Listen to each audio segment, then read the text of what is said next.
Objek, bagus. Ada lagi mungkin? Lalu apa saja strukturnya urutannya? Judul, ya. Deskripsi umum, deskripsi bagian, penutup, atau bisa juga disebut kesimpulan. Bagian akhir itu bisa juga opsional, boleh ada, boleh tidak. Sudah ingat kembali materi sebelumnya? Bisa kita lanjut? Atau mungkin ada yang mau bertanya dulu? Sudah. Ya, kembali refresh materi deskripsi ya. Selanjutnya ini kita ulas kilas saja. Teks deskripsi menurut KBBI ada pemaparan atau penggambaran suatu objek tadi. Objeknya itu harus dijelaskan secara terperinci atau detail ya. Sebetulnya tadi kalian sudah benar kalau judul itu memang wajib untuk sebagai awalan. Tapi kalau untuk bagian-bagiannya itu ada 3 ini, deskripsi umum tadi, deskripsi bagian dan apa ada pertanyaan sebelum kita masuk kepada kegiatan inti kita hari ini? Oke, ya ada yang bertanya boleh mengatakan saja. Sudah paham semuanya? Masih malu-malu? Baik, kalau memang kalian masih merasa malu atau takut bertanya, kita memang sengaja hari ini kegiatan intinya kita ingin kalian memahami lagi materi-materi dengan tuliskan hal-hal yang belum kalian pahami mengenai materi tadi. Jujur saja tidak perlu dituliskan nama ya. Kita akan bagikan kertas sticky note, kalian tuliskan apa yang belum kalian pahami. Ini dalam pembelajaran disebut bagian dari assessment atau penilaian, self assessment bahasa Inggris. Self itu diri sendiri, assessment itu apa? Penilaian. Jadi kalau self assessment berarti kalian menilai diri sendiri. Saya belum paham yang mana ya. Sekarang tidak perlu takut, tidak perlu malu, tuliskan saja di kertas, tidak perlu diberi nama.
tidak terlihat fisiknya, tapi juga tindakan ya, tindakan merindukan, tindakan merancang kegiatan, tindakan menganalisis itu juga butuh kata kerja.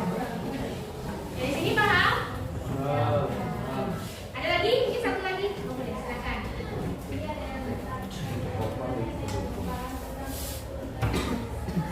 Belum paham tentang struktur teks deskripsi? Mungkin ada yang sama pertanyaannya. Perhatikan ya. Apa pemahamannya dari sampean?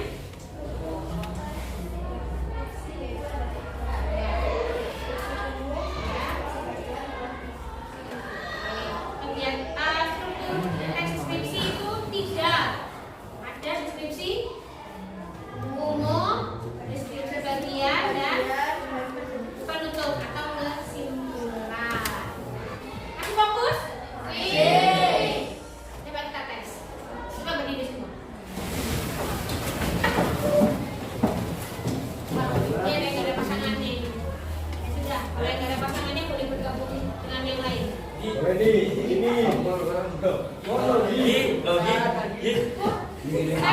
kanan, ada yang kiri, ada yang kadakan dengan temannya.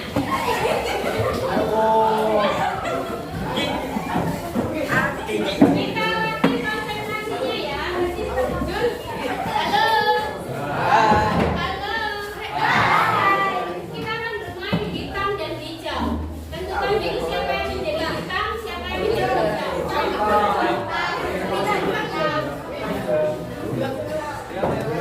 Berdua ya, hanya berdua loh ya, hanya berdua. Tapi kalau yang bertiga nggak apa. Tapi hitamnya ada dua bu, ada hijaunya ada dua gitu. Oke, tangannya pada di depan sini semua teman. Tangannya di depan gini. Gandong nggak maksudnya ke tengahnya. Oke, kalau kita bilang hitam, berarti yang hitam yang pukul. Ini.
Linknya di grup kelas ya.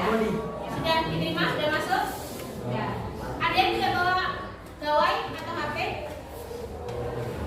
Oke, kalau yang tidak bawa bisa disiapkan di buku tugasnya. Nanti akan kita buatkan format di lembar kerjanya ya. Silakan disiapkan dulu tugasnya.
hasil ya. Untuk teksnya silakan dibaca yang pertemuan sebelumnya, berarti halaman 4 dan 5. Nanti kalian analisis struktur dan kaidah bahasanya. Ada yang ditanyakan dulu? Bisa. Silakan mulai dibacakan. Waktunya 10 menit.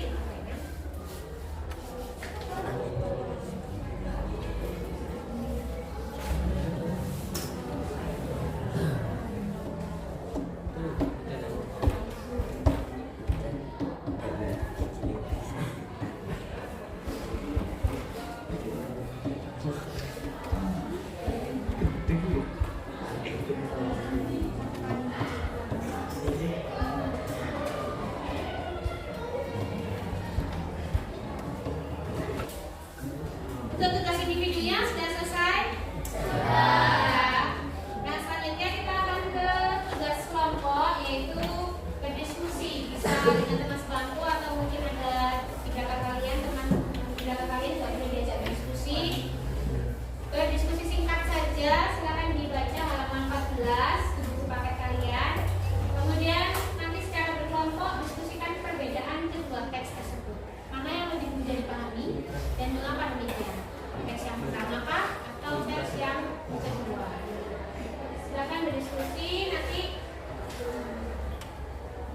udah jawaban kalian silakan dituliskan singkat saja di buku tugas masing-masing.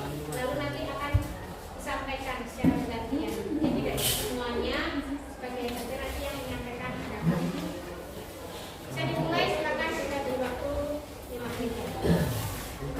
Sudah 5 menit sudah berlalu. Bagaimana hasil diskusi kelompoknya? Apakah selesai? Teks yang mana kira-kira yang lebih mudah dipahami?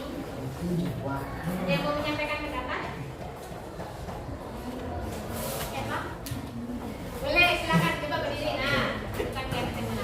Silakan yang lainnya diperhatikan dulu. Temannya mau menyampaikan pendapat.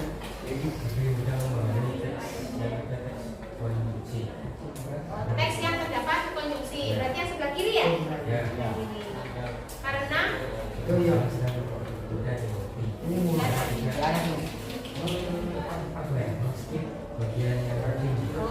tidak terlewat bagian-bagian tertentu. Lagi? Ya, oke, terima kasih, tepuk tangan dulu. Yang mau menyampaikan pendapat? Boleh, nggak usah malu-malu. Sekarang berdiri.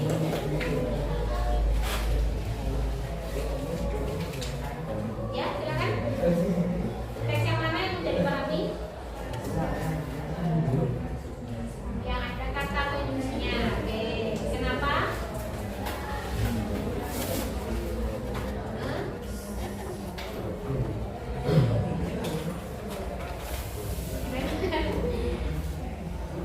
Karena mudah dipahami.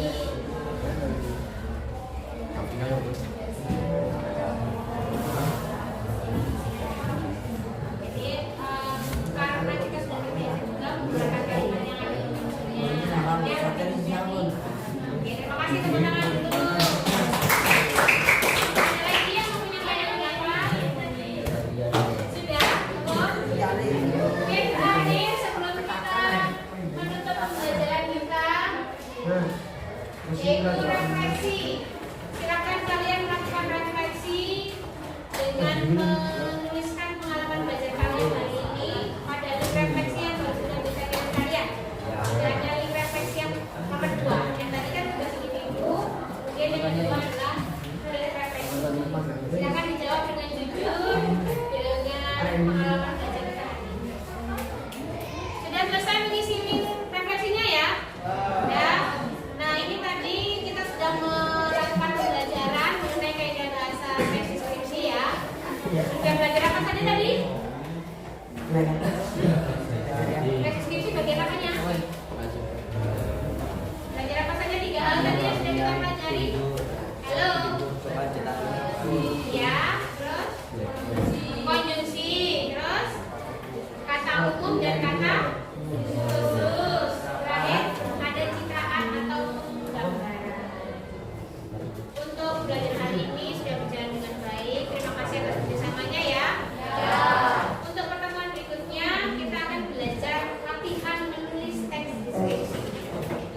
Demikian pembelajaran kita